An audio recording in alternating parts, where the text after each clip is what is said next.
ये आत्मिक सूखापन जो है, आत्मिक सूखापन के बारे में हम लोग देखेंगे। जो लोग सोचते हैं कि मैं ज्योति में चल रहा हूं पर वो ज्योति में नहीं है, जो सोच रहे हैं कि मैं अच्छे काम कर रहा हूं पर कर नहीं रहे हैं, इसका मतलब है कि ज्योति में रहने के बावजूद उनके जीवनों में यदि वो बढ़ नहीं पा रहे हैं, इसका मतलब कि उनके जीवनों में आत्मिक सूखापन आ चुका है। और वो आत्मिक सूखापन को हम कैसे जानेंगे? ये आत्मिक सूखापन है क्या? आज हम लोग थोड़ी देर हम लोग जानेंगे। मेरे प्रियो, आप सोचेंगे कि ये आत्मिक सूखापन मेरे प्रियो सिर्फ पापियों के जीवन में होता है, जो प्रभु को नहीं जानते उनके जीवन में होता है। ऐसा नहीं है। आत्मिक सूखापन एक विश्वासी के जीवन में भी हो सकता है, प्रभु के नाम से बड़े बड़े काम करने वाले के जीवन में भी हो सकता है। और इस आत्मिक सूखेपन से हमको बचना है ताकि परमेश्वर की महिमा हमें हमेशा हमारे जीवन में प्रकट हो सके। आमीन, हालेलुया। आत्मिक सूखापन आपको कभी भी बढ़ने नहीं देगा, याद रखना। आपको अपंग बनाकर रखेगा कभी भी। आप समझेंगे, आप थोड़ी देर ध्यान से सुनो, लिखते भी जाओ जो लिख रहे हैं, पर ध्यान से सुनना। आत्मिक सूखापन को मैं अपने जीवन में कैसे देख सकता हूं, कैसे जान सकता हूं? तो आप कैसे जानेंगे कि मेरे जीवन में आत्मिक सूखापन आ गया है? पहली बात, आपको बाइबल पढ़ने की इच्छा नहीं होगी, समझ जाना आत्मिक सूखापन है। प्रार्थना करने का मन नहीं होगा, समझ जाना आत्मिक सूखापन है। आपको संगति में जाने की इच्छा नहीं होगी, समझ जाना आत्मिक सूखापन है। आपको संगति करने की इच्छा नहीं होगी लोगों के साथ, प्रभु के लोगों के साथ, समझ जाना मेरे जीवन में आत्मिक सूखापन है। सबसे अलग रहना, उसने ये नहीं बोला सबसे अलग रहकर प्रभु के लोगों से अलग रहना, उसने ये बोला संसार और संसार के लोगों से अलग रहना। पर आत्मिक लोगों की संगति करना सबसे ज्यादा, इब्रानी की पुस्तक 10 के 25 में लिखा है कि जब तुम अंत के दिनों को आते देखो, घटनाओं को सुनो कि ऐसा हो रहा है, तो क्या करना? क्या करना? संगति करना, क्योंकि संगति ही है जो तुम्हारे जीवनों में सूखेपन को क्या करेगी? दूर करेगी। आज लोग प्रभु में तेजी से बढ़ते हैं, तेजी से बाइबल पढ़ना, तेजी से प्रार्थना, उपवास, संगति, भेंट, थोड़े समय बाद 1-2 महीने, 4 महीने, साल भर, 5 साल बाद वो धीरे धीरे धीरे धीरे उनमें जंक लगना चालू हो जाता है, एक घमंड आता है और वो समझ ही नहीं पाते। बोले बाइबल को मेरे से ज्यादा जानता है क्या? मेरे से ज्यादा बाइबल पढ़ता है क्या? तेरे को पता है मैं ये अभिषेक के साथ में रहा हूं, मेरे पास इतना नॉलेज है। मेरे प्रियो, वो अपना घमंड दिखा रहे हैं। आत्मिक सूखापन का जीवन अपने जीवनों में होते हुए देखो तो तुरंत आप प्रभु के पास में आओ या प्रभु के लोगों के साथ में बैठ जाओ, आप बच जाओगे। आमीन। क्योंकि ये वो खुदा है, जब हम उसकी उपस्थिति में आते हैं तब वो सूखी भूमि में जल की धाराओं को क्या करता है? बहाता है। जहां सब कुछ खत्म हो चुका है, सूख गया है, बाइबल में यशाया उसके 44 अध्याय और उसके 3 पद में लिखा है कि वो जल की धाराओं को क्या करता है? बहाता है सूखी भूमि और बंजर भूमि में, ताकि प्रभु की महिमा वहां पर प्रकट हो सके। आमीन।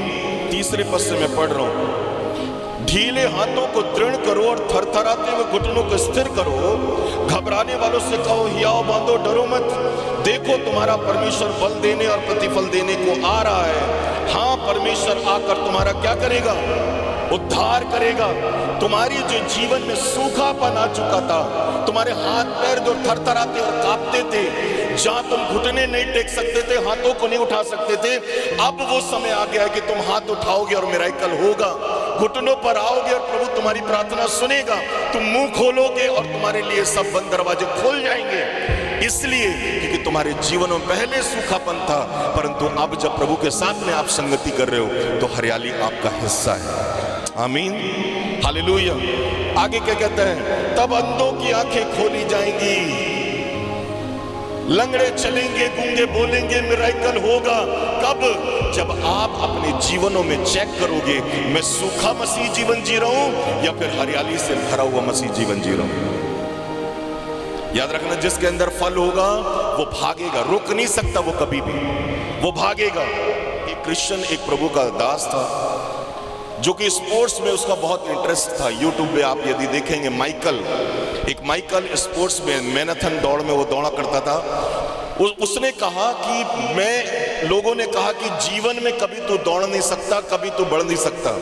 उसने कहा कि मैं दौड़ूंगा और जीतूंगा भी, और उसने कहा कि मैं प्रभु के नाम की गवाही दूंगा और पूरी दुनिया उस गवाही को सुनेगी और उस गवाही के द्वारा मेरे प्रभु को महिमा मिलेगी। और मेरे प्रियो, उस व्यक्ति ने रोज जो है वो थोड़ा थोड़ा दौड़ना चालू किया और हर दिन कहता था मैं इस मंजिल से उस मंजिल तक पहुंचूंगा और उस मंजिल से अगले दिन फिर पहुंचूंगा। और वो रोज प्रयास करता रहा। और मेरे प्रियो, उसने 500 किलोमीटर उसने दौड़कर, जीत कर, मैराथन में उसने दौड़कर इतिहास रच दिया। पूरे वर्ल्ड में उसके समान वैसा व्यक्ति नहीं जो 500 किलोमीटर दौड़ सके। उसने गवाही दिया कि मैंने कोई चीज नहीं मांगी, मैं प्रभु पर विश्वास करता था, ब्राजील का रहने वाला था। मैंने सिर्फ एक बात कही कि मेरा प्रभु जिसने मेरे पैरों को बनाया, जिसने मुझे जीवन दिया, हर चीज जो इस दुनिया में है वो यीशु मसीह में पॉसिबल है, मैं कर सकता हूं। और उसने कर दिखाया। और उसके बाद में उससे मेरे प्रियो आर्मी में लिया गया और आर्मी में जाकर उसने मेरे प्रियो बड़े बड़े कामों को किया और कर्नल बनकर वो मेरे प्रियो रिटायर हो गए। आज भी कई लोगों को जो डिप्रेशन में है, जो निराश है, जीवन से टूट चुके हैं, उनकी गवाहियों को वो बताता है, प्रभु के बारे में बताता है। और मेरे प्रियो, वो व्यक्ति कईयों के लिए आज एक आइडल बन चुका है। हालेलुया। मेरे प्रियो, सूखा जीवन कभी आपको नहीं बढ़ाएगा, लेकिन आत्मिक जीवन में जब हरियाली होगी तब आप बढ़ोगे। इसलिए पौलुस ने कहा तुम मेरे हृदय को हरा भरा करो। मुझे सुनने में आए कि तुम बढ़ रहे हो, तुम तरक्की कर रहे हो, उन्नति कर रहे हो। इसलिए पौलुस बार बार कहता था कि अब तक समय के हिसाब से तुम्हें सियाने हो जाना चाहिए था, लेकिन तुम अभी तक क्या हो? बच्चे हो। सिर्फ खाना जानते हो, हाथ से खिलाना, चम्मच से खिलाना, लेकिन कभी ये नहीं सोचते कि हम अपने से खाएं, अपने से उन्नति करें। हमने कभी ये बातों को नहीं सोचा। मेरे प्रिय, आज प्रभु में हमको इस बात को जानना है कि सूखा आत्मिक जीवन हमारे लिए खतरनाक है। याद रखो, आप ये मत सोचना कि मैं बाइबल को बहुत अच्छा जानता हूँ, मेरे पास सामर्थ्य है, मेरी प्रार्थना से लोग ठीक होते हैं। आप ये मत सोचना कि मेरे पास मैं प्रभु के साथ में रहकर बहुत बड़े प्रभु के दासों के साथ में रहा हूँ तो मुझे सब कुछ मिल जाएगा, मेरे जीवन में कभी सूखापन नहीं आएगा। आज बाइबल में मैं आपको दिखाता हूँ कुछ किरदार हैं जिनके जीवनों में सूखापन आया और वो उनके जीवनों में मेरे प्रियो एक बीमारी के समान बन गया। लेकिन जब उन्होंने तुरंत अपने उस सूखेपन का इलाज कराया, मेरे प्रियो फिर से वो बढ़े और दूसरों के लिए आशीष का कारण बने। इसलिए बाइबल के पन्नों में उनका जीवन, उनकी जीविका, उनके जीवन के बारे में गाथा लिखी गई है ताकि हम सीख सकें। आमीन, हालेलुया।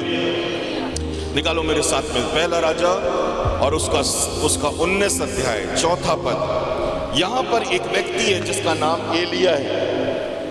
और एलिया जो है पूरी बाइबल में आग को गिराने वाला एक भविष्यवक्ता है, एक सामर्थी भविष्यवक्ता। भजन संहिता यशायाह की पुस्तक उसका 19 अध्याय 4 पद को अभी हम पढ़ेंगे।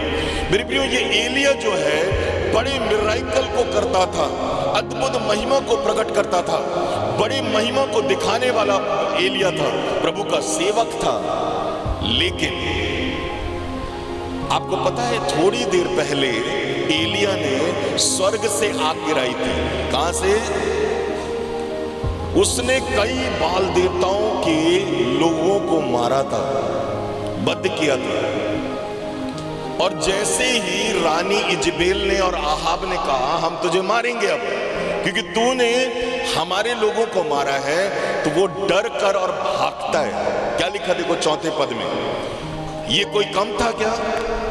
इतना सामर्थ था इसके अंदर में कि इसके बोलने से स्वर्ग से क्या गिरती थी? आग।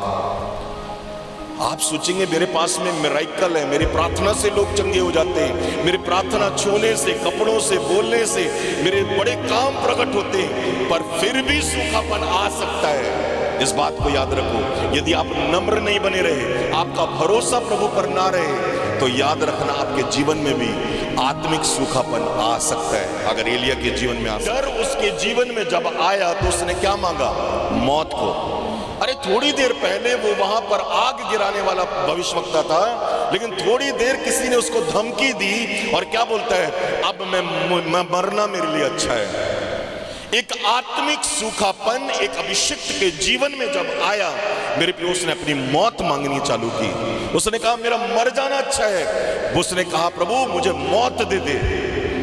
मेरे प्रिय, आपके जीवन में जब आत्मिक सूखापन आता है तो याद रखना, डर रहेगा, चिंता रहेगी, आप घबराओगे, भागोगे, आपके जीवन में सब कुछ अनबैलेंस होता दिखाई देगा।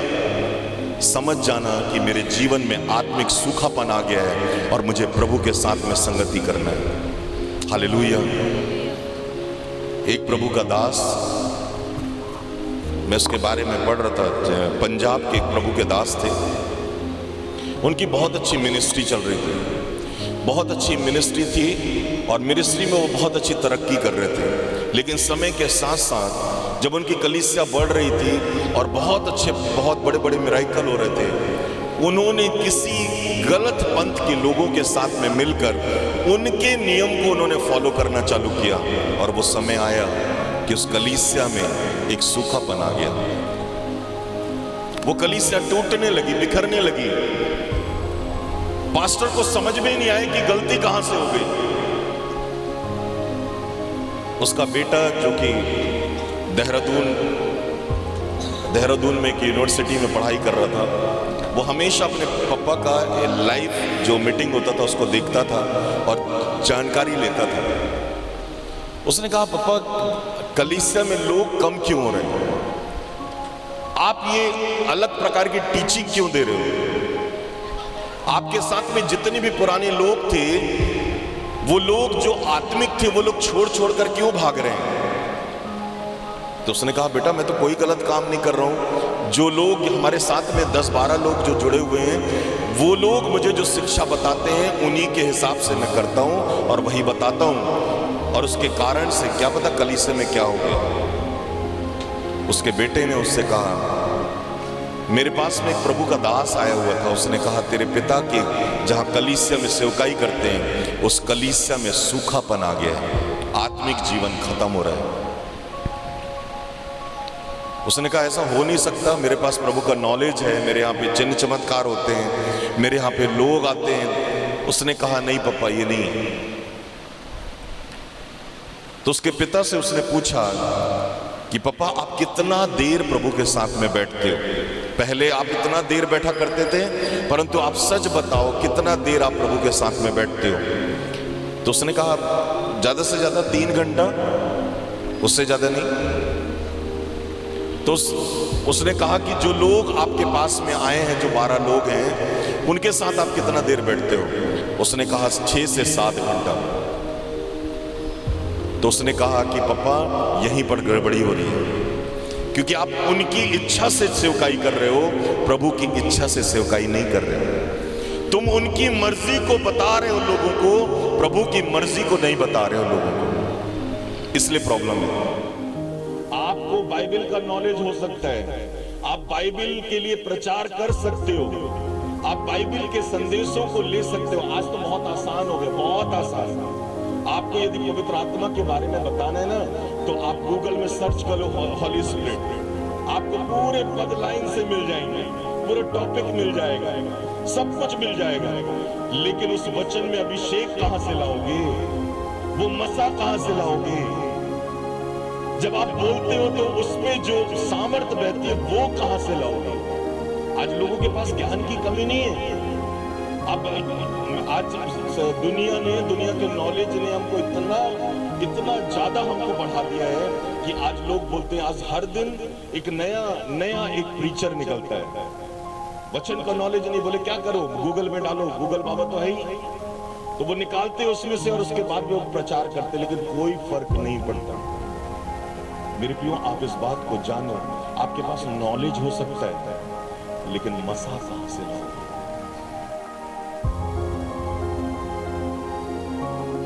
एक मसा पाया हुआ व्यक्ति दूसरे को मसा दे सकता है। बाइबल को प्रचार करने वाले दुनिया में 3660 घूम रहे हैं, लेकिन प्रभु की आवाज को सुनाने वाले दुनिया में बहुत कम हैं। इसलिए यीशु मसीह ने कहा था कि खेत के स्वामी से प्रार्थना करो कि वो मजदूरों को क्या करे, भेजे। ऐसे नॉलेज वाले नहीं जो वचन का नॉलेज बस रखते हैं, ऐसे लोग जो नहीं सिर्फ गा लेते हैं। गाने में भी मसा चाहिए, बोलने में भी मसा चाहिए। आपके हर कामों में आप देखना, आपके जीवन में कोई ना कोई टकराया होगा। जब वो चलता है, जब वो आता है, खड़ा होता है, जब वो बाइबल पढ़ता है, तालियां बजाता है, उसके जीवन से मसा बहता है। आपको लगता है क्या करता है ये? समझ जाओ कुछ है उसके अंदर, वो डिफरेंट है। यही तो जानता था निकोदेमुस कि मेरे नॉलेज में सूखापन पाया जा रहा है, लेकिन मुझे क्या करना है? यीशु मसीह ने कहा नए सिरे से क्या कर, जन्म। आपका ज्ञान अधूरा है जी, कुछ नहीं है ज्ञान जो है आपके पास में। आप बाइबल को रट्टा मार लो। एक बहन है जो बोलती है, मुझे बताती है कि बोलती है कि भैया मैं बाइबल को 50 बार पढ़ी हूं, 50 बार। मैं बोला वाह यार क्या नॉलेज हो गया इसके पास में। शाम को उसके घर में हम लोग खाना खाने के लिए गए। जब मैं बाथरूम में गया और बाथरूम में हम लोग हाथ धोने के लिए जब बाथरूम में एंटर किए तो बहन बोलती भैया हाथ धो लीजिए, खाना खा लीजिए। हमने खाना खाया, खाना खाने के बाद में हम लोग प्रार्थना कर रहे थे। प्रार्थना करने के बाद जब हम लोग उठे तो मैं अंदर गया और अंदर में जाने के बाद में वहां पर वो बहन बोलती है मेरे अंदर में पवित्र आत्मा है, वो वचन से मेरे से बातचीत करता है। सच में आप 50 बार पढ़े इसका मतलब आप बहुत ब्लेस हैं। उसका पति वहां से आया, बोले पास्टर जी आप एक बात बताइए। बोले ये 50 बार बाइबल पढ़ी है, ये मैं अलमारी से निकाल कर लेकर आया हूं। बताओ ऐसे लोग यदि प्रभु पसंद करता है, 50 बार बाइबल पढ़ लेना अच्छी बात है क्या? प्रभु ऐसे लोगों को स्वर्ग ले जाएगा? मैंने कहा कि 50 बार बाइबल पढ़ी है, नॉलेज है इसके पास में। उसने कहा मैं अलमारी से निकाल कर लेकर आ रहा हूं, ये गुड़ाखू का डब्बा है जिसको रोज करती है। इसके बाइबल पढ़ने का क्या मतलब? कितने बार पढ़ी? तो ऐसे धर्मियों की जरूरत नहीं है प्रभु को, ऐसे धर्मियों की जरूरत नहीं है। प्रभु तो धर्मी है, पवित्र है और वो चाहता है। इसलिए रोमियो 12:1 में लिखा है तुम अपने देह, प्राण और आत्मा को जीवित बलिदान करके चढ़ा दो, यही तुम्हारी आत्मिक सेवा। आपका नॉलेज भी आपके जीवन में हरियाली नहीं ला सकता। इसलिए निकोदेमुस यीशु के पास में आकर कहता है प्रभु मैं जानता हूं तेरे साथ परमेश्वर इसलिए तो इतने काम करता है, अद्भुत कामों को दिखाता है, क्योंकि तेरे अंदर में एक स्पिरिचुअल बातें हैं, आत्मिक मसा है तेरे पास में। उसने कहा ये चीज पाने के लिए मैं क्या करूं? यीशु ने कहा नए सिरे से क्या कर, जन्म को ले। आज लोग नए सिरे से जन्म लेने के बावजूद भी आज भी वही जीवन जी रहे हैं जो पहले जीते थे। वही रीति रिवाज, वही परंपरा, वही बातें, वही झूठ बोलना, वही क्रोध करना, वही गलत काम करना, आज भी वही कर रहे हैं। और यदि आप छुपा कर रख लो, कितना छुपा कर रखोगे? आपका भेद, आपका स्टेटस खोलता है यार, आपका मोबाइल, आपका फेसबुक आपका भेद खोल देता है। एक प्रभु का दास जो हमारे छत्तीसगढ़ के, मैं नाम नहीं लूंगा, वो मुझे बहुत आत्मिक बातें बताता था, मैं उससे बहुत इम्प्रेस था और मैं उसके लिए प्रार्थना करता था, वो मेरे लिए प्रार्थना करता था। अब मैं उसके स्टेटस को, क्योंकि आप जानते हैं मैं कभी नहीं देखता हूँ ये सब चीजें, बहुत कम देखता हूँ, पर मैं एक दिन उसके वो स्टेटस को देखा तो वो स्टेटस में अभी कुछ बातें उसने बहुत अजीब से गानों वाली उसने लगा के रखी थी। मैंने उसको तुरंत फोन लगाया और उससे मैंने बातचीत किया, आपने क्या डाल के रखा है? तो उसने कहा ये तो मैं हमेशा डालता हूँ, किसी को फर्क नहीं पड़ता, आप क्यों बोल रहे हो? मैंने कहा किसी को फर्क पड़े या ना पड़े, मेरे प्रभु को और मुझे तो फर्क पड़ता है, क्योंकि मैं आपके लिए प्रार्थना करता हूँ। इसलिए कह रहा हूँ आपका भेद आपका स्टेटस खोलता है, आपका मोबाइल, आपका व्हाट्सएप, फेसबुक खोलता है कि आपकी मेंटलिटी क्या है। कुछ दिनों पहले उतई में एक पास्टर ने फिल्मी गाने में एक भयानक डांस किया, लोगों की सोच बदल गई, लेकिन निकोदेमुस कहता है मैं सही व्यक्ति के पास जाऊंगा, मैं अपने सूखेपन का इलाज करूंगा। और वो गया। आपको पता है यीशु मसीह की जब मृत्यु हुई तो यही निकोदेमुस, जिसके जीवन में ज्ञान रहते हुए भी सूखापन था, यीशु के साथ में जब जीने लगा हरियाली आई। जब यीशु मसीह मरा तो उसकी लोथ को लेने के लिए निकोदेमुस भी गया था। हालेलुया। यदि आप आज भी मसीह होने के नाते, जितने यहां पर बैठे हो, यदि आज भी मसीह होने के नाते आपने नया जन्म पाकर यदि उसके लोथ की दुहाई नहीं दे रहे हो ना, उसके लहू की दुहाई नहीं दे रहे हो ना, तो ये मेज को आप अपमानित करते हो, याद रखो। निकोदेमुस ने कहा मेरे प्रभु की बॉडी दे दो, लोथ दे दो। वो कदर करना जानता था, क्योंकि वो बाइबल में लिखा ना, जो मेरे इस रोटी को खाता है वो यीशु के मांस को खाता है, उसकी देह को खाता है। आप क्या मांगते हो प्रभु से? हरियाली क्यों नहीं आ रही है? ताकत क्यों नहीं आ रहा है? क्योंकि आपने कभी नहीं कहा प्रभु मुझे तेरा मांस खाने को दे, तेरे देह मुझे खाने को दे। बाइबल तो यहां तक लिखा है यूहन्ना सुसमाचार 6वें अध्याय में, जो इस मांस को, इस रोटी को और इस दाखरस को नहीं पीता उसमें जीवन नहीं है। इसलिए अपने सूखेपन का इलाज कर। तीसरी बात, तीसरे व्यक्ति से हम लोग मिलते हैं यूहन्ना सुसमाचार उसका 21वां अध्याय 4 पद। यहाँ पर पतरस के बारे में लिखा है, जिसने बड़े काम देखा था, प्रभु के साथ में रहा था। मेरे प्रिय, उसने भी प्रभु की महिमा को प्रकट किया था। बोला था, प्रभु से कहा था, प्रभु तुझे सब छोड़ दे तो छोड़ दे, मैं तुझे छोड़कर कभी नहीं भागूंगा। उसने उसे यकीन दिलाया था। और मेरे प्रिय, बाइबल कहती है यही पतरस यीशु का 3 बार इनकार करके भाग गया। और उसने कहा, प्रभु तेरे मिरेकल की कोई वैल्यू नहीं, तेरे सामर्थ की कोई वैल्यू नहीं। उसने इग्नोर किया था। और पतरस जैसे व्यक्ति के जीवन में भी आत्मिक सूखापन आ गया था। जब इसके जीवन में आत्मिक सूखापन आया तो इसने क्या किया मालूम है? अपने पुराने बिजनेस में चला गया, अपना पुराना रोजगार चालू कर दिया, पुराने रीति रिवाज में जीने लगा, सब कुछ। आज कई मसीही लोग यदि बैकस्लाइड हो रहे हैं, उसका कारण यह है कि उनको सही मार्गदर्शन नहीं मिल रहा है, सही अगवे नहीं है उनके पास में, और वो सूखापन कभी दूर नहीं हो सकता। इसलिए परमेश्वर इन दिनों में मजदूरों को भेजेगा ताकि जो बैकस्लाइड है वो भी वापस आ सके। आमीन, हालेलुया।